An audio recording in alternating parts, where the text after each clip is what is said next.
Hello hi good morning welcome back to my YouTube channel. ನಮ್ಮ ಹಳ್ಳಿಗಳಲ್ಲಿ Sunrise ನೋಡೋದೇ ಒಂಥರ ಖುಷಿ. ಏನು ಸಕ್ಕತ್ತಾಗಿದೆ ನೋಡಿ.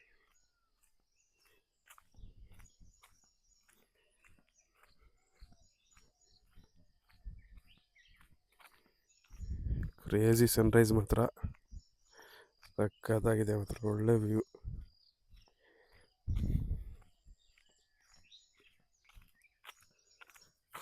ಸೊ ಇವತ್ತು ಏನಪ್ಪ ವಿಷಯ ಅಂದರೆ, ಮೊನ್ನೆ ವಿಡಿಯೋ ಹಾಕಿದೆ, ತಮ್ಮನೇಲಿ ನೋಡಿರ್ತೀರಾ.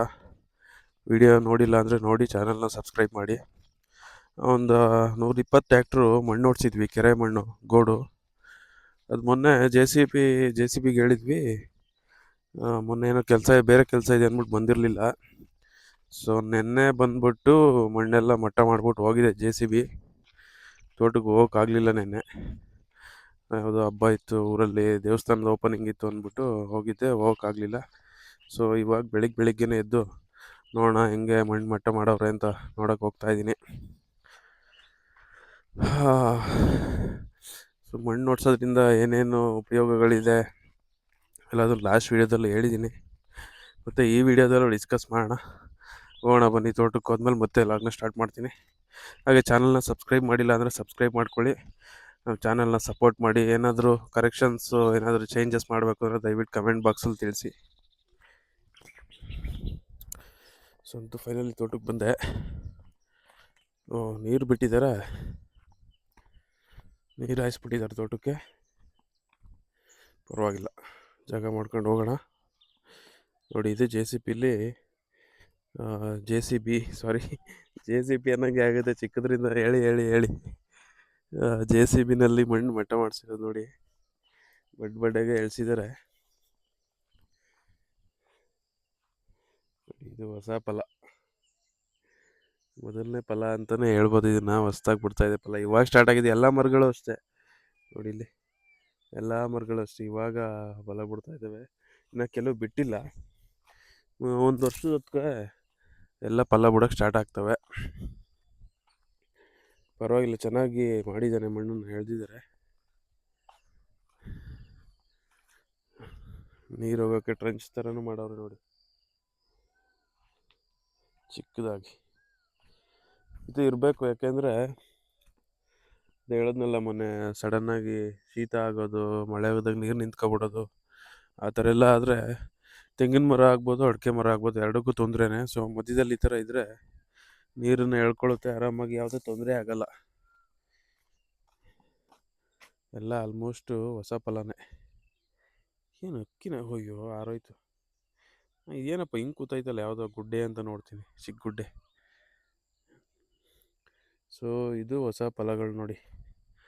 ಮಣ್ಣು ಏನು ಕೊಡ್ಸೋದು ಅಂದರೆ, ಇವಾಗ ಕೆಲವೊಂದಕ್ಕೆ ಏನಾಗ್ತವೆ, ಚಿಕ್ಕದ್ರಿಂದನೇ ಫಲವತ್ತತೆ ಬೇಕಾಗಿರುತ್ತೆ.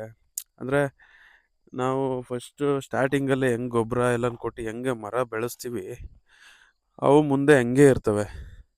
ಸ್ಟಾರ್ಟಿಂಗಿಂದನೇ ನೀರು ಹಾಕಿ, ಗೊಬ್ಬರ ಹಾಕಿ, ಮಣ್ಣು ಹಾಕಿ ಎಲ್ಲನೂ ಬೆಳೆಸಿದ್ರೆ ನೆಕ್ಸ್ಟ್ ನಮಗೆ ಒಂದು 50-60 ವರ್ಷ ಲೈಫ್ ಬರ್ತವೆ.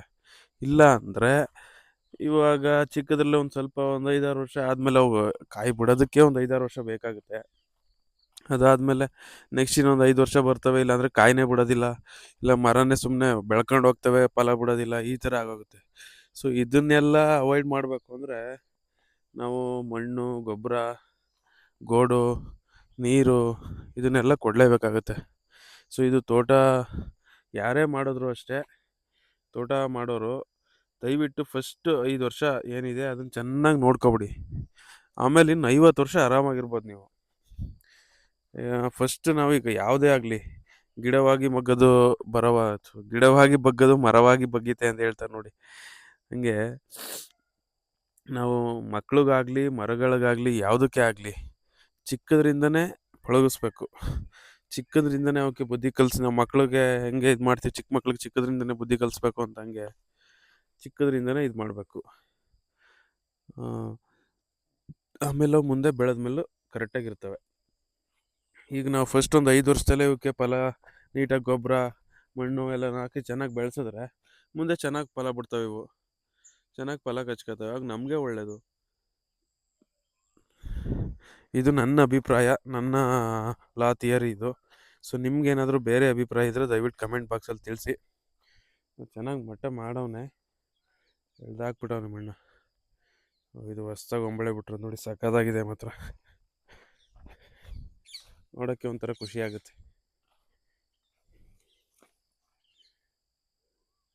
ಒಂಥರ ಖುಷಿನೂ ಆಗ್ತಾ ಇದೆ, ಬಟ್ ಹಂಗೆ ಅದೇ ಕಡೆ ಒಂದು ಕಡೆ ಬೇಜಾರು ಇದೆ. ಯಾಕೆಂದರೆ ನಾನು ನಿನ್ನೆ ವಿಡಿಯೋದ ಹೇಳಿದ್ದೆ ನಿಮಗೆ, ಫಂಗಸ್ಸು ಬರುತ್ತೆ ಅಂತ ಹೇಳಿದ್ದೆ ಒಂಬಾಳೆನಲ್ಲಿ. ನೋಡಿ ಈ ಥರ ಆಗೋಗುತ್ತೆ. ಈ ಥರ ಆದರೆ ವೇಸ್ಟ್, ಇದು ಏನು ಮಾಡೋಕ್ಕಾಗಲ್ಲ, ಕಂಪ್ಲೀಟಾಗಿ ವೇಸ್ಟ್ ಇದು. ಇದಕ್ಕೆ ತಂದು ಔಷಧಿ ಹೊಡಿಬೇಕು, ನೋಡ್ಕೊಂಡೇ ಇರಲಿಲ್ಲ.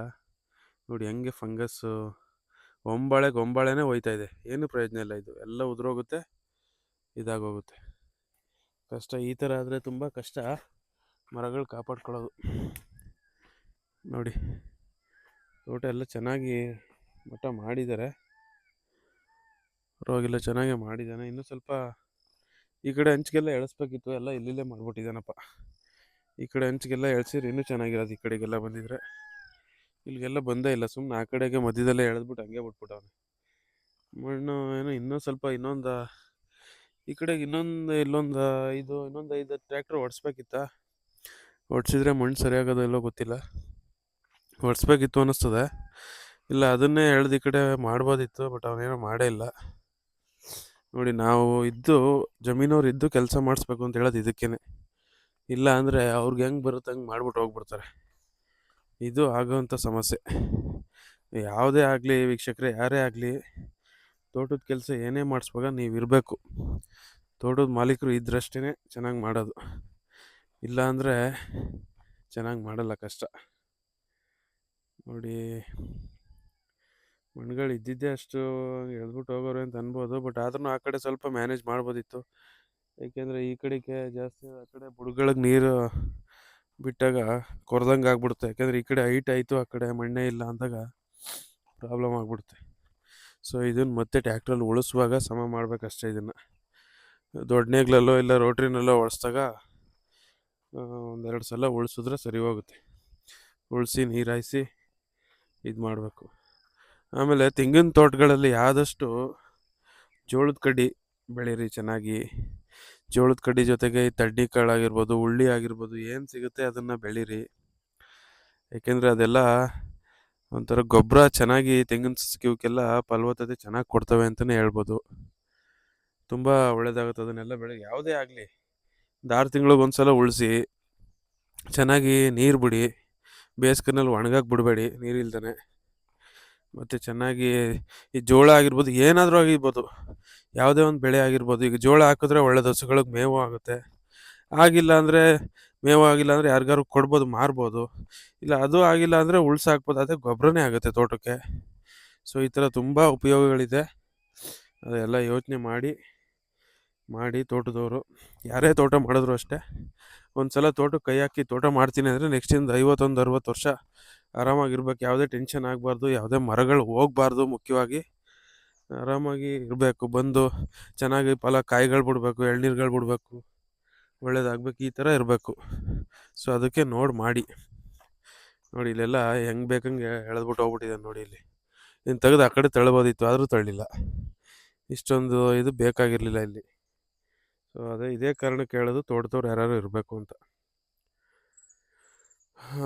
ನಾವು ಇರೋಕ್ಕಾಗಲಿಲ್ಲ, ಇದ್ದಿಲ್ಲ, ಮುಗೀತು ಬಿಡಿ, ಇನ್ನೇನು ಮಾಡೋಕ್ಕಾಗಲ್ಲ. ನೆಕ್ಸ್ಟ್ ಟೈಮು ಇದ್ದಾಗ ಕರೆಕ್ಟಾಗಿ ಮಾಡಿಸ್ಬೇಕಷ್ಟೆ. ಸೊ ಇದು ವೀಕ್ಷಕರೇ ಇವತ್ತಿನ ವಿಡಿಯೋ ಇಷ್ಟ ಆಗಿದೆ, ಚಾನಲ್ನ ಸಬ್ಸ್ಕ್ರೈಬ್ ಮಾಡಿ. ಹಾಗೆ ಏನಾದರೂ ಕರೆಕ್ಷನ್ಸ್ ಇದ್ದರೆ ಸರಿ ಮಾಡ್ಕೋಬೇಕು ಅಂದರೆ ದಯವಿಟ್ಟು ಕಮೆಂಟ್ ಬಾಕ್ಸಲ್ಲಿ ತಿಳಿಸಿ. ಚಾನಲ್ನ ಲೈಕ್ ಮಾಡಿ, ಹಾಗೆ ಹೀಗೆ ಸಪೋರ್ಟ್ ಮಾಡ್ತಾಯಿರಿ. ಥ್ಯಾಂಕ್ ಯು, ಧನ್ಯವಾದಗಳು.